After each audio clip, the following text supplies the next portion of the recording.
صرف دو باتیں. حضور سید عالم صلی اللہ علیہ وسلم کے اوپر جب احد والے دن اس دین متین کے لیے, جس دین کے لیے میرے آقا مولا صلی اللہ علیہ وسلم کو دندان مبارک کو بھی نقصان ہوا, حضور سید عالم صلی اللہ علیہ وسلم کے جسم اطہر پر تلوار اور تیروں سے زخم بھی آئے, حضور سید عالم صلی اللہ علیہ وسلم کی خاطر حضرت طلحہ بن برقم حضرت طلحہ نے 70 زخم اپنے جسم پر کھائے. وہ بڑا مشکل دن حضور سید عالم صلی اللہ علیہ وسلم جس وقت حضور سید عالم صلی اللہ علیہ وسلم پر تلوار تیر اور نیزوں سے حملہ کیا جا رہا تھا, این اس وقت مسجد نبی میں منافق نماز پڑھ رہے تھے, زور کی نماز پڑھ رہے تھے. این اس وقت جب حضور سید عالم صلی اللہ علیہ وسلم کی ذات اقدس پر کافروں نے حملہ کیا, لیکن این اس وقت جس وقت حملہ کیا حضرت شماس بن عثمان حضور سید عالم صلی اللہ علیہ وسلم کے گرد گھوم کر تمام تلوار تیر نیزے بھالے اپنے جسم پر لے رہے تھے. حضرت شماس بن عثمان شہید ہو گئے. میرے آقا مولا صلی اللہ علیہ وسلم نے 70 صحابہ کرام کا جنازہ ایسے سامنے رکھا. جب حضرت شماس بن عثمان کی باری آئی تو میرے آقا نے فرمایا میرے صحابہ شماس بن عثمان کا جنازہ نہیں پڑھا جائے گا. عرض کی یا رسول اللہ یہ تو مومن ہے, مسلمان ہے, اس کا جنازہ کیوں نہیں پڑھا جائے گا؟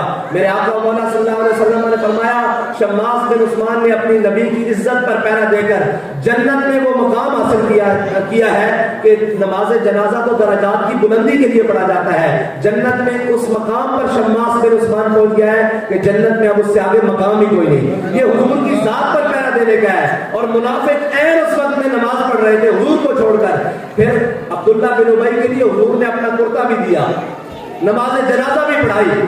اور میرا اللہ فرماتا ہے اے میرے حبیب اگر آپ اس کے لیے 70 بار بھی بخشش کھا لینا ہم اس کو بخشیں گے نہیں, کیونکہ تو آیا نہ درتے کیوں بد نصیبہ ہزارہ رنگاں وچ رنگے تھے محمد. کیونکہ اس نے آپ کو چھوڑ کر نماز پڑھی ہے, اس نے آپ کو چھوڑ کر روزے رکھے ہیں, اس نے آپ کو چھوڑ کر ممبر پر کھڑے ہو کر کہا ہے کہ جناب ہم اسلام کے دائی ہیں. نہیں, سارا کا سارا ہوں بمصطفیٰ برسان خیشرا کہ دی ہم آؤ.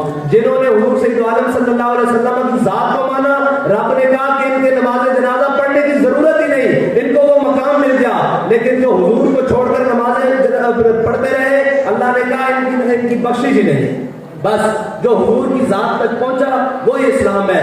اور اسلام کی ماؤں نے یہ یاد رکھنا, آج یورپ, آج جناب مغرب یہ کہتا ہے وہ آنکھ کے سرمہ میں سے سرمہ افرنگ سے ہے روشن. اقبال کہتا ہے وہ آنکھ کے سرمہ افرنگ سے ہے روشن, پرکار و سخن ساز ہے لیکن نمناک نہیں ہے, دل سوز سے خالی ہے نگاہ پاک نہیں ہے, پھر اس میں عجب کیا ہے کہ تو بے باک نہیں ہے.